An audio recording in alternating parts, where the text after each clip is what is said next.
وانت بتشوف جمهور النادي الاهلي ده مش ممكن ان انت تتخيل انه هذا الجمهور موجود في اخر الدنيا في امريكا. اقسم بالله انا كنت لوهله من كتر الاصوات المصريه اللي حواليا، انا مش عارف انا فين. ميت لايف ده اكبر استاد موجود بيستضيف بطوله كاس العالم، يعني ده اللي هيستضيف ده بالمناسبه اللي هيستضيف نهائي كاس العالم للانديه ونهائي كاس العالم للمنتخبات اللي هتتلعب.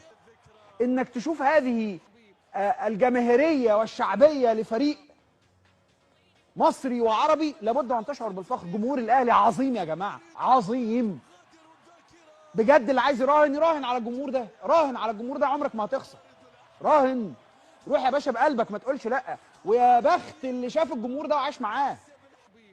الناس دي انا قعدت معاهم واتكلمت معاهم، كل الناس دي اللي جاي من ولايات بعيده بالست ساعات واللي بالسبع ساعات واللي جاي من كندا واللي جاي من الامارات واللي جاي من مصر واللي لا بجد مشاوير ورحلات وقصص.